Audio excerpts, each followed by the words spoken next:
Hi friends, ఎలా ఉన్నారు అందరూ? ఈరోజు మన స్పెషల్ రెసిపీ వచ్చేసి ఇప్పీ నూడిల్స్ అండి. మీ దగ్గర ఒక 10 నిమిషాల టైం కనుక ఉంటే స్పెషల్ టేస్ట్తో దీన్ని అయితే ప్రిపేర్ చేయొచ్చు. స్పెషల్ టేస్ట్ అని ఎందుకన్నానంటే, నార్మల్గా మనకి బయట నూడిల్స్ దొరుకుతాయి కదా, వాడు మసాలా వేస్తాడు, బట్ అది అంత రుచి ఉండదండి. ఈరోజు నేను మీ దగ్గర ఒక్క 5 నిమిషాల టైం కనుక ఉంటే మన ఇంట్లో ఉండే మసాలా యాడ్ చేసి ఈ నూడిల్స్కి స్పెషల్ టేస్ట్ అనేది తెప్పిస్తాను. చాలా బాగుంటుంది. నేను ప్రతి స్టెప్ చూపించాను, చూడండి. సేమ్ ఇలాగే చేయండి. స్పైసీగా చాలా బాగుంటుంది. ఇక లేట్ చేయకుండా స్టార్ట్ చేసేద్దాం. చూసారు కదా, నేను ముందుగా కొంచెం జీరా అయితే వేశాను. హాఫ్ స్పూన్ జీరా అయితే వేసుకున్నాను. దానికంటే ముందు ఒక 2 స్పూన్స్ ఆయిల్ అయితే వేసుకోండి. ఆయిల్లో హాఫ్ స్పూన్ జీరా అయితే వేశాను. జీరా ఒక 10 సెకండ్లు మాత్రమే నేనైతే వేగనిచ్చి ఇందులో ఆనియన్స్, టొమాటో, మిర్చి, ఒక ఆనియన్, హాఫ్ టొమాటో, 1 మిర్చి అయితే వేసి బాగా వేపుకోవాలండి. ఒక 4 నుంచి 5 నిమిషాలు మీడియం ఫ్లేమ్లో బాగా వేపండి. వేపకుండా నెక్స్ట్ ప్రాసెస్కి వెళ్ళొద్దు. నేను ఎలాగైతే చూపిస్తున్నానో అలాగే చేయండి ఫ్రెండ్స్. మీకు స్పైసీగా చాలా బాగుంటుంది. ఇక్కడ ఎందుకు ఎక్కువసేపు వేపాలి అంటున్నానంటే, ఆయిల్లోకి ఆనియన్ ఫ్లేవర్ మొత్తం కూడా దిగాలి. అర్థమైంది కదా? ఈ ఆనియన్స్ అనేవి వేగుతున్న టైంలోనే నేను కొంచెం ఆవాలైతే వేశాను. ఒక హాఫ్ స్పూన్ ఆవాలైతే వేశాను. దీనితో పాటు ఒక 10 నుంచి 12 కరివేపాకు ఆకులైతే వేసుకున్నానండి. వేసుకుని మళ్ళీ ఒకసారి బాగా వేపుకుందాం. ఒక్కసారి ఇక్కడ చూడండి, టొమాటో కానీ ఆనియన్ కానీ పచ్చిగా ఉంది కదా, బాగా వేగిన తర్వాత చూడండి ఏ విధంగా ఉంటుందో. అంటే నేను ఇక్కడ ఏం చెప్తున్నానంటే, మీకు ఒక ఐడియా రావాలని చెప్పేసి. ఇక్కడ చూడండి, నాకు బాగా వేగిపోయింది. ఆనియన్ కానీ టొమాటో కానీ మొత్తం కూడా ముడుచుకుపోయింది. ఇందాడ ఎంత ఉండాలి, ఇప్పుడు ఎంత ఉంది అనేది ఒకసారి చూడండి. తగ్గిపోయింది మొత్తం కూడా. సో అంటే మనకి బాగా వేగిపోయినట్టే. కలర్ కూడా చేంజ్ అయిపోయింది. ఇప్పుడు ఇందులో నేను షెజ్వాన్ సాస్ అయితే వేస్తున్నాను. జస్ట్ 1 స్పూన్ షెజ్వాన్ సాస్ అయితే వేశాను. Half spoon red chilli sauce అయితే వేస్తున్నాను. ఇవి బయట మీకు దొరుకుతాయి, నార్మల్గా షాప్స్లో ఉంటాయి.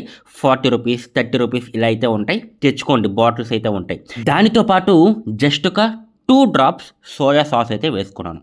వేసుకుని బాగా కలుపుకోండి. ఒక్క 2 నిమిషాలు బాగా కలపండి. అంతే. కలిపిన తర్వాత ఇందులో వాటర్ అయితే పోసేయండి. ఒక 2 గ్లాసెస్ వాటర్ అయితే పోసుకోండి. పోసుకున్న తర్వాత ఈ వాటర్ అనేవి కొంచెం హీట్ అవ్వాలి, లైట్గా మరగటం స్టార్ట్ అవుతుంది. ఇప్పుడు ఇందులో లైట్గా హీట్ అవ్వటం స్టార్ట్ అవ్వగానే 1 స్పూన్ సాల్ట్ అయితే వేసుకున్నాను. హాఫ్ స్పూన్ కారం అయితే వేస్తున్నాను. హాఫ్ స్పూన్ చాలు, ఎక్కువ అక్కర్లేదు. అలానే హాఫ్ స్పూన్ జీరా ధనియాలు అనమాట. జీరా ధనియాలు మిక్సీ పట్టేశాను.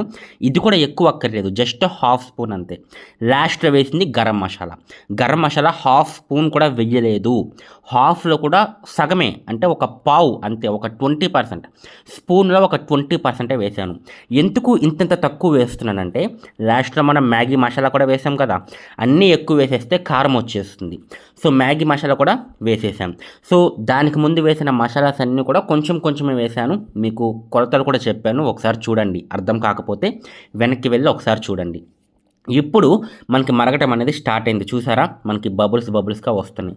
సో ఈ విధంగా మనకి మరగటం స్టార్ట్ అయిన తర్వాత ఇందులో మనం నూడిల్స్ అయితే వేసేద్దాం.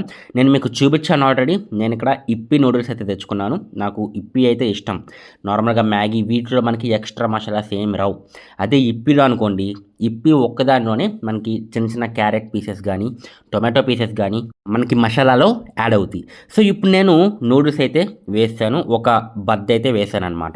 ఇది వేసి అసలు ఏమి చేయొద్దు, ఇలా వదిలేయండి. ఒక్క 2 నుంచి 3 నిమిషాలు ఈ వాటర్లో ఇలాగే వదిలేయండి.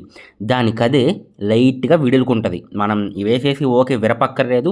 కొంతమంది ఏం చేస్తారంటే, స్టార్టింగ్లోనే ఈ బద్ద ఏదైతే ఉందో మొత్తం విరిపేస్తారనమాట. అలా విరిపేస్తే ఏమవుతుందంటే, మనకి నూడిల్స్ అనేది బారుగా ఉంటుంది కదా, సో ఆ బార్ అనేది ఉండదు. ఎప్పుడైతే విరిపేస్తామో మొత్తం కూడా విరిగిపోతుంది. అలా చేయకూడదు. ఇలా వేసేసి అలాగే వదిలేయండి. ఒక 4 నుంచి 5 నిమిషాలు అలా వదిలేస్తే హీట్ మొత్తం పట్టుకుని వాటర్లో దానికి అదే విడిపోతుంది. చూడండి, నేనేమన్నా గట్టిగా అంటున్నానా? ఏమనట్లేదు కదా. ఒక 3 నిమిషాలు అలా వదిలేస్తే దానికి అదే విడిపోతుంది. ఒక్కసారి మనం కలిపేసుకుంటామే. సో మొత్తం ఇప్పుడు మనం ఏదైతే మసాలా ప్రిపేర్ చేసామో ఆ మసాలా మొత్తంలో నూడిల్స్ అనేది మునిగే విధంగా బాగా కలుపుకుందాం. ఒక 2 నుంచి 3 నిమిషాల టైం పడుతుంది. నిదానంగా కలుపుకోండి. ఇక్కడ ఇంకొకటండి, మీరు నార్మల్గానే చేసుకోవచ్చు. నార్మల్గా నూడిల్స్తో పాటు మసాలా వస్తుంది కదా, జస్ట్ ఆ 2 వేసి కూడా చేసుకోవచ్చు. బట్ నేను చూపించే విధంగా చేస్తే మీకు అసలైన నూడిల్స్ టేస్ట్ ఏంటో తెలుస్తుంది. చాలా బాగుంటుంది. ప్రతిసారి కూడా ఇలాగే చేసుకుంటారు. చూసారా మనకి ఏ విధంగా మరుగుతుందో? సో ఈ విధంగా మనకి వాటర్ అనేది మొత్తం మరిగిపోవాలి. అంటే ఫైనల్గా ఒక 10% ఉండాలి అంతే. 10% కూడా నేను మీకు చూపిస్తాను, ఎలా ఉండాలో చూపిస్తాను వీడియోలో.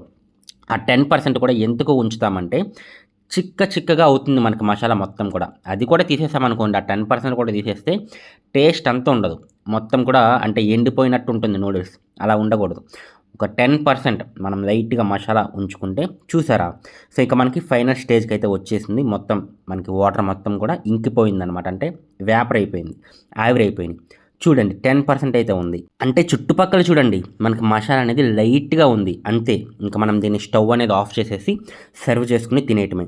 ఇది మార్నింగ్ పూట కానీ ఈవినింగ్ పూట కానీ మీకు ఎప్పుడైతే స్పైసీగా నూడిల్స్ తినాలనిపిస్తుందో, లేదా స్పైసీగా ఏం తినాలనిపించినా ఇది చేసుకోండి. చాలా బాగుంటుంది. అండ్ ప్రతిసారి కూడా ఇదే విధంగా చేసుకుంటారు. సో నచ్చితే కనుక వీడియోకి లైక్ అయితే చేయండి. నాకు మీ నుంచి కావాల్సిందల్లా ఒక లైక్, ఒక సబ్స్క్రైబ్, అంతే అండి. సో నెక్స్ట్ వీడియో కలుసుకుందాం. బాయ్.